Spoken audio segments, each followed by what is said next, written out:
이런 간증을 하는 것이 다마스커스로 가는 다메섹으로 가는 도중에 예수님을 만난 사건 바로 직후일까요? 오랜 시간이 흐른 후일까요? 인생의 막바지에 오랜 시간이 흐르고 난 뒤에 보니까 하나님이 그분의 은혜로 나를 붙드셨구나. 내가 태어나기 이전에 어머니의 모태 속에서부터 하나님이 나를 택하셨구나 알게 되는 거예요.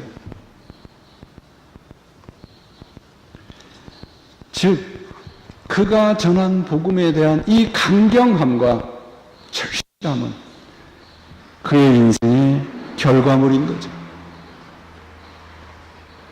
신앙은 냄비처럼 금방 끓다가 식는 것이 아니어야 합니다.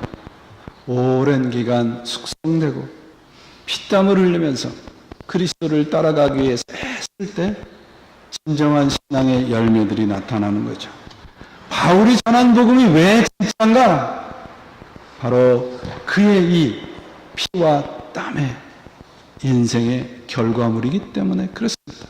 그가 드라마틱한 예수님을 만난 체험이 있었기 때문이 아니라 그 체험 이후에 그분이 나와 함께 하신 그 사건을 위해서 목숨을 걸었기에 그가 전한 복음은 진짜인 겁니다.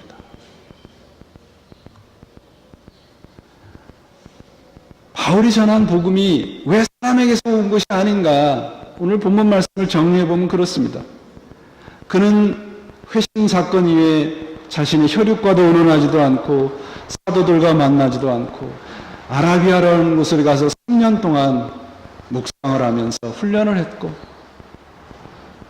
예루살렘에 올라갔을 때 불과 2주 정도만 예루살렘에서 있었어요. 그러니까 사도들로부터 배움을 받을 만한 충분한 시간이 없었다는 겁니다. 그렇다면 결론은 뭐예요? 바울이 전한 복음의 근원은 하나님이라는 겁니다. 그리고 그 하나님으로부터 받은 복음을 위해서 그는 14년이라는 시간을 피땀을 흘리면서 하나님을 붙잡았던 거예요. 그 결과물이 바울이 전한 복음입니다. 바울이 저런 강력하게 말씀하시는 이유는 하나님이 지시하시고 말씀하시는 것만을 전하는 것이 복음이라는 것을 바울 스스로 깨닫고 알았기 때문입니다. 다른 말씀으로 하면 사람들이 좋아하고 그들의 입맛에 맞는 복음 그런 것에 맞추려고 하지 말라는 겁니다. 여러분 바울이 사람들에게 인기를 받을 만한 충분한 조건을 갖추고 있었던 사도예요. 오늘 본문에도 보세요.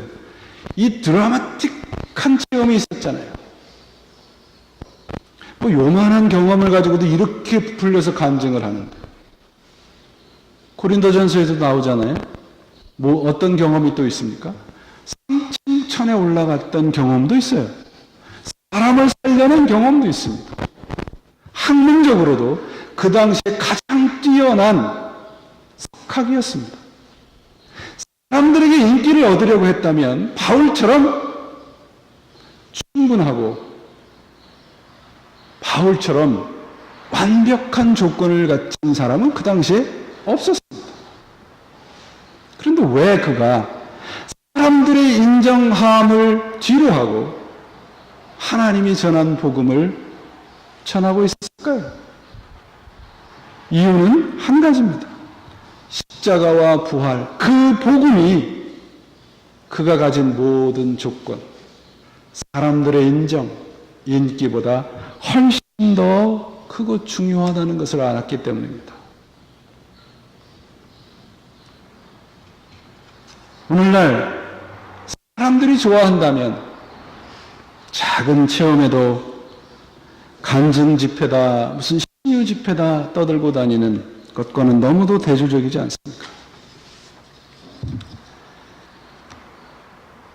오늘 본문을 다시 한번 여러분들이 자세히 읽어보세요.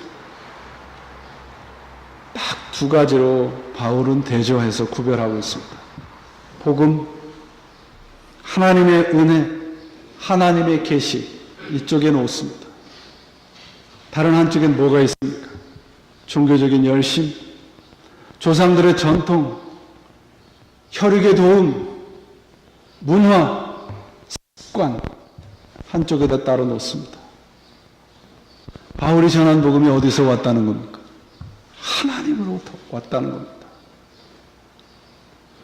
이 두 가지를 대조하는 이유는 복음이 문화와 전통과 이성, 심지어는 우리의 종교적인 열쇠까지도 부수고 변화시키는 능력이라는 거예요. 안타깝게도 오늘날 우리 하나님은요, 하나님을 제일 가까운 곳에서 잘 만날 수 있는 곳이 어딜까요? 여러분, 오늘날 하나님이라고 그랬습니다. 오늘날 하나님 어딜까요? 저는 은행이에요. 은행. ATM 머신에 가면 오늘날 사람들이 선호하는 하나님의 모습을 금방 만날 수 있습니다. 카드를 넣고 비밀번호를 누르고 내가 원하는 액수를 치면 착 나오잖아요. 오늘날 하나님은 그렇지 않습니까? 카드 집어넣고 신앙이 마치 비밀번호처럼 되었어요. 기독교 신앙은 그런 게 아닙니다. 내가 가지고 있는 습관, 내가 가지고 있는 문화, 전통, 체험까지도 부서뜨리고 나를 변화시키는 능력이 복음입니다. 그게 바울이 우리들에게 전한 복음의 핵심입니다. 교회가 세상을 따라가니까 세상은 복음에 항복하지 않습니다. 성경을 통해서 우리들에게 전한 복음의 핵심은 무엇입니까? 하나님이 직접 나를 찾아 나셔서 구원을 주시고 나에게 부활의 약속을 허락하셨습니다. 하나님이 나타나신 기독교는 계시의 종교입니다. 곧 하나님의 명령에만 순종하는 종교라는 뜻입니다. 사랑하는 여러분, 여러분의 인생의 주인이 누구십니까? 여러분은 오늘 누구를 따라 이곳까지 살아오고 계십니까? 복음은 사람에게서 온 것도 아니고 우리의 열심으로 발견되는 것도 아니고 배워지는 것도 아닙니다. 내가 주인 삼은 모든 것 내려놓고 그분을 따라갈 때 그분의 지혜하심과 인도하심으로 우리들의 상상을 초월하는 엄청난 축복을 약속하신 사건이 복음입니다. 이 복음의 하나님의 찬으로 오늘도 다시 한번 여러분의 주인을 점검하시고 예수 그리스도를 주인 삼아 주님의 사람으로 이 세상에서 그리고 영원까지 축복의 사람으로 살아가시기를 주님의 이름으로 축원을 드립니다. 기도하시겠습니다.